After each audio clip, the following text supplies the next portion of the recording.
Ukam, tabriklayman, to'y boshlabsan. Ha aka, uylanyapman. Faqat birinchi kechada uyalib qolishdan qo'rqyapman. Nima maslahat berasiz shunga? Nimadan qo'rqasan ukam? Aptekaga borasan, ikkita Viagrani olasan-da, urasan, ertalabgacha bosasan.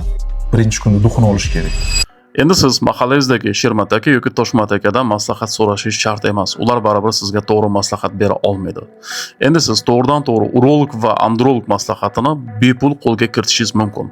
Men jamoam bilan birgalikda uylanmoqchi bo'lib yurgan yigitlar uchun maslahatlar to'plamidan iborat video darslik tayyorladim. Unda siz to'ydan oldin nimalarga ahamiyat berish kerakligi, qanday tayyorgarlik ko'rish kerak, nima analizlar topshirish kerak, nima vitaminlar ichish kerak, chimildiqda uyalib qolmaslik uchun nimalarga ahamiyat berish kerakligi va tezroq sog'lom farzandli bo'lish uchun nimaga ahamiyat berish kerakligi haqida to'liq bilib olasiz. Demak, uylanmoqchi bo'lib yurgan yigitlar uchun maslahatlar to'plami. Demak, birinchi maslahat uylanishiga kamida 3-4 oy qolgan paytda kerakli tekshiruvlardan o'tish kerak bo'ladi. Ko'pchilik yigitlar xato qiladi shu narsada. Ya'ni to'yga 1 hafta qolganda yoki 3 kun qolganda men oldimga kelishadi. Doktor, spermogramma topshirmoqchi edim yoki manba infeksiyam bor edi menda. Mana shu infeksiyadan chala davolangandim yoki fohishalarga borib jinsiy aloqa qilgandim.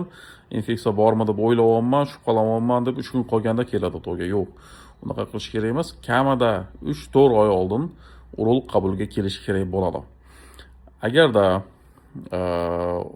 o'sha uylanmoqchi bo'lgan yigit hech kim bilan jinsiy yaqinlikda bo'lmagan bo'lsa, fohishalar bilan jinsiy yaqinlikda bo'lmagan bo'lsa, unda ikkita tekshiruvni o'zi yetarli.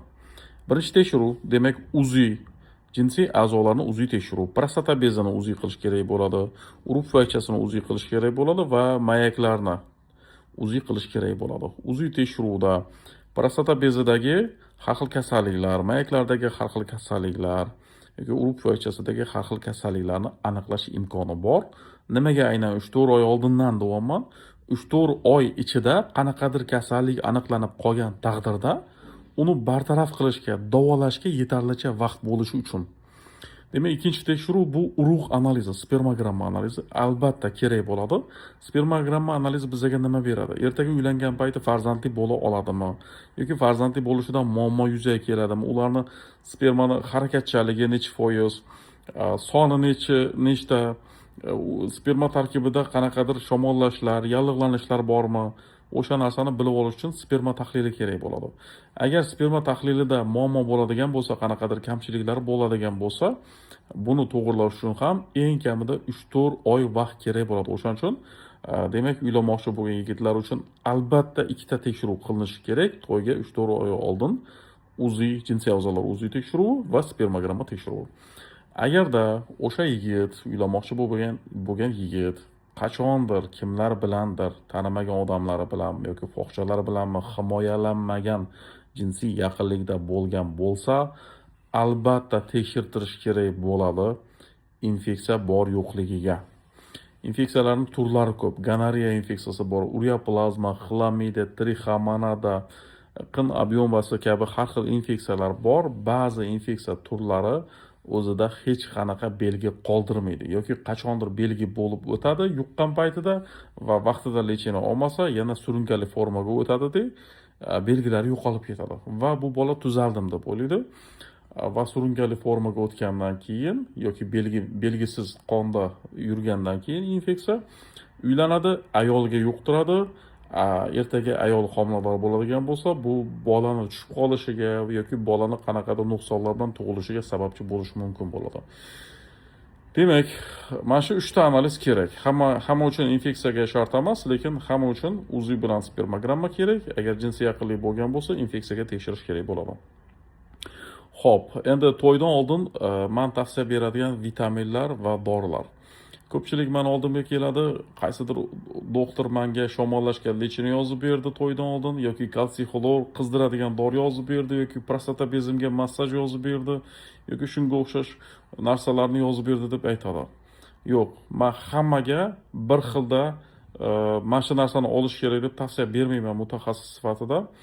Tekshiruv natijasiga qarab turib aytiladi bu narsa. Agar tekshiruv natijasi yaxshi chiqsa, hech qanaqa prostata massaji yoki hech qanaqa vitamin yoki hech qanaqa issiq ukol shunga o'xshash narsalar kerak emas.